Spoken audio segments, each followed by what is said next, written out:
بسم اللہ الرحمن الرحیم۔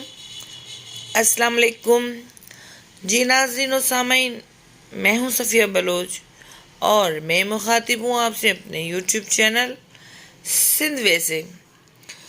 دوستو، آج کی میری ویڈیو کا ٹاپک ہے بچے کی پیدائش سے پہلے تربیت کی فکر۔ میڈی ڈیوڈ ایک اسرائیلی عورت تھی۔ اس کے گھر خوشی آنے والی تھی۔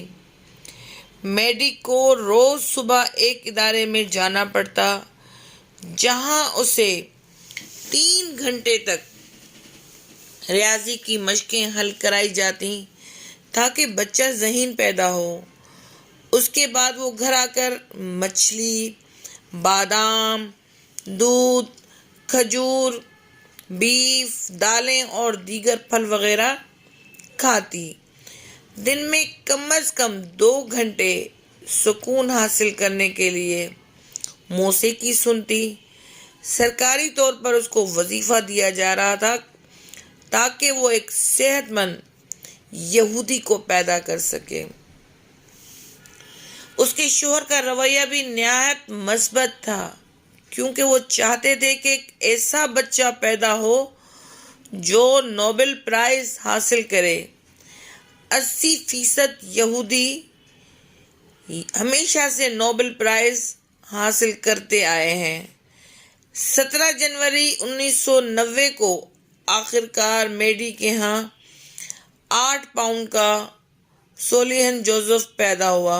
اس کی ماں بھی بہت صحت مند تھی اور بچے کو بہترین ابتدائی غذائیں دے رہی تھی۔ 3 سال کی عمر میں اسے نشانہ بازی، تیر اندازی اور دوڑ کی مشقیں شروع کرا دی گئیں تاکہ یکسوئی اور فیصلہ سازی کا عنصر پیدا ہو۔ سولیہن کو بہت اخلاق و تہذیب بھی سکھایا جاتا۔ اس کے سامنے کوئی اونچی آواز میں آپس میں بھی بات نہ کرتا۔ بہت حیران ہوا۔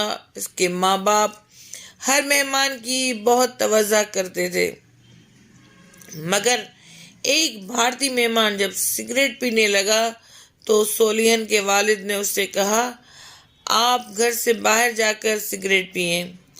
مہمان نے کہا کہ سگریٹ کی 80% فیکٹریاں یہودیوں کی ہی تو ہے۔ تو سولیہن کے والد نے جواب دیا کہ ہاں، وہ ہمارا بزنس ہے، مگر یہودی اسموکنگ نہیں کرتے۔ جیسے کہ ہم تمام دنیا کے بچوں کو کارٹون نیٹ ورک اور ڈزنی ورلڈ دکھاتے ہیں، مگر اپنے بچوں کو ہم تیر اندازی، گھڑ سواری، تیراکی اور ریاضی سکھاتے ہیں۔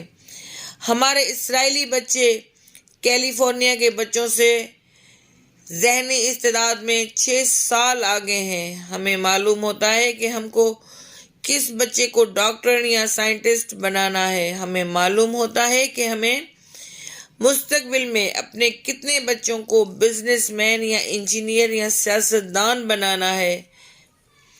ہر ایک کی اسی حساب سے ساری زندگی ٹریننگ ہوتی ہے۔ سولیہن جوزف جب 6ٹھی جماعت میں گیا تو اسے پروجیکٹ دیا گیا کہ $3000 کی سرمایہ کاری سے $10,000 کما کر دکھائے۔ اسے تیسری جماعت سے کاروباری حساب کتاب پڑھایا جا رہا تھا، مگر وہ صرف $7,000 ہی کما سکا۔ اس ناکامی پر اسے کاروباری ریاضی کی ایکسٹرا کلاسیں لینا پڑیں اور 7ویں جماعت میں وہ اسکول کے فراہم کردہ $5,000 سے $16,000 کمانے میں کامیاب ہو گیا۔ اب وہ ایک پکا یہودی بن چکا تھا۔ اب وہ جو چاہے مضمون اپنے ہائی اسکول کے لیے منتخب کرتا، مگر صرف سائنسی مضامین کی اجازت تھی، اور سولیہن نے نیوکلیئر فزکس کا انتخاب کیا۔ یہ وہ سال تھا جب سولیہن نے زندگی میں پہلی بار چپس، پیپسی اور چاکلیٹ چکھے، کیونکہ ساری کچرا خوراک یہودی بچوں کو منع ہوتی ہے۔ سولیہن کا بھی یہ پہلا تجربہ آخری تجربہ رہا اور اس کو ماں باپ سے بہت ڈانٹ پڑی۔ اب وہ پھر سے جیب میں کھجور اور بادام رکھتا ہے جو ٹافیوں اور علم غلم سے بددرجہ بہتر ہیں۔ جب سولہن تعلیم سے فارغ ہوا تو اس کے والد نے اسے نیو یارک کے ایک ادارے میں بھیجا۔ صدیوں کے سود خور یہودی اس ادارے میں یہودی بچوں کو بلا سود قرضے فراہم کرتے تھے تاکہ یہودی بچے اپنے ہنر و تعلیم کے مطابق کاروبار کا آغاز کریں، نہ کہ نوکریاں ڈھونڈتے پھریں۔ پڑھائی تک یہ سوچ کر نہ کریں کہ نوکری مل جائے، بلکہ تخلیقی صلاحیتوں کو استعمال کرتے ہوئے کوئی نیا کاروبار کریں۔ سولہن کو اپنی طلب کے مطابق قرضہ مل گیا۔ اس نے اسرائیل میں ایک لیبارٹری کھولی جہاں اس کے سب سائنسدان دوست بھی اس کے ساتھ مل گئے۔ اس کے بعد جدید ٹیکنالوجی سے ان لوگوں نے وہ ہتھیار بنائے کہ دنیا کا ہر ملک اسرائیل سے ڈرنے لگا۔ اسرائیلی دنیا پر کیوں حکومت کر رہے ہیں اور مسلمان کیوں زوال کا شکار ہیں؟ ایک اسرائیلی بچہ پیدا ہونے سے پہلے ہی تربیت پانا شروع کر دیتا ہے۔ یہودی ایک باقاعدہ منصوبہ بندی کے ساتھ چل رہے ہیں اور وہ اپنی نسلوں کی ایسی ٹھوس تربیت کرتے ہیں کہ ہر آنے والی نسل پچھلی نسل کا ایجنڈا لے کر آگے بڑھتی ہے۔ کسی نسل پر بھی ان کی حکمت عملی میں خلا نہیں پیدا ہونے پاتا۔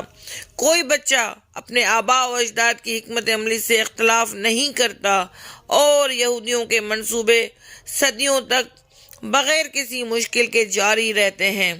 یہودیوں کی ایک اور خوبی جو ان کی ترقی کی ضمانت ہے یہ ہے کہ وہ ایک دوسرے کا راستہ نہیں کاٹتے، بلکہ ایک یہودی دوسرے یہودی کی مدد کرتا ہے۔ ساری دنیا کو انہوں نے سود در سود کے چکر میں پھنسایا ہوا ہے، مگر ایک یہودی جب دوسرے یہودی کو قرض دیتا ہے تو ایک پیسے کا بھی سود نہیں لیتا، چاہے کتنے عرصے میں رقم کی واپسی ہو۔ یہودی خاندان جو اسرائیل میں بستے ہیں ان میں طلاق کی شرح صرف 3% ہے، وہ بھی صرف شوبز وغیرہ سے وابستہ لوگوں میں۔ عام یہودی خاندانوں میں طلاق ممکن ہی نہیں۔ وہ جانتے ہیں کہ ایک مضبوط قوم کے لیے سب سے پہلے مضبوط خاندان ضروری ہے تاکہ بچوں کی تربیت عمدہ انداز میں ہو۔ یہی وہ لوگ ہیں جو دنیا بھر کو ڈراموں اور فلموں کے ذریعے طلاق کی تربیت دے رہے ہیں۔ مردوں کی تفریح کے لیے اتنے ذرائع پیدا کر دیے گئے ہیں کہ ان کو گھروں میں دلچسپی محسوس ہی نہیں ہوتی، بلکہ وہ خاندان کو بوجھ سمجھنے لگے ہیں جو ان کی آزادی اور تفریح کی راہ میں رکاوٹ ہے، اور پھر آخرکار بچوں کی جنت اجڑ جاتی ہے۔ یہ بچے کسی چچا ماموں کے گھر یہ سنتے ہوئے زندگی گزارتے ہیں، برے باپ کی بری اولاد، اور کچھ بن نہیں پاتے۔ یہودی اپنے بچوں کو اپنی تمام مذہبی کتب اور مذہبی رسومات ازبر کرا دیتے ہیں۔ اگر ان کا عقیدہ حضرت عیسیٰ کے دور میں تھا کہ وہ آئیں گے تو دنیا میں یہودیوں کی حکومت قائم ہوگی، تو آج بھی وہ نہ صرف ایک مسیح کا انتظار کر رہے ہیں بلکہ ان کا بچہ دجال مسیح کی آمد کا میدان تیار کر رہا ہے۔ شام کی تباہی بھی دجال کی آمد کی نشانی ہے جسے وہ دل لگا کر پورا کر رہے ہیں۔ دوستو، امید کرتی ہوں کہ آپ کو میری یہ ویڈیو پسند آئے گی اور اس ویڈیو سے ہم سبق حاصل کریں گے کہ ہم اپنے بچوں کی تربیت کیسے کر رہے ہیں، ہمارے حالات کیسے ہیں، ہمارا ملک کے حالات کیسے ہیں۔ ہمیں انہی حساب سے چلنا پڑتا ہے، لیکن کچھ نہ کچھ ہم اپنے طور پر کر سکتے ہیں اور ہمیں کرنا چاہیے۔ بہت چھوٹی چھوٹی باتوں پر تو عمل کر سکتے ہیں۔ ہم اپنے بچوں کو چاکلیٹ، چپس، جو کہ صحت کے لیے بھی انتہائی بری ہوتی ہیں، انتہائی بری، تو ہم اپنے بچوں کو صحت مند غذاؤں پر عادی کریں، ان کو سمجھائیں کہ یہ چیزیں ہماری صحت کے لیے ناقص ہیں، ہمیں نہیں کھانی چاہیے۔ چلے ہم بہت زیادہ نہیں کر پاتے، لیکن اتنا تو کر سکتے ہیں کہ ہم کھجور تو خرید کے گھر میں رکھ سکتے ہیں، اور جب بچہ اسکول جائے تو 2-4 کھجور اس کی جیب میں ڈال دیں. وہ کھجور کھائے گا تو اس کی صحت بھی صحیح رہے گی، بجائے یہ کہ وہ ٹافی کھائے، چاکلیٹ کھائے، چپس کھائے. اس سے ان کی صحت پہ بھی اثر خراب پڑے گا.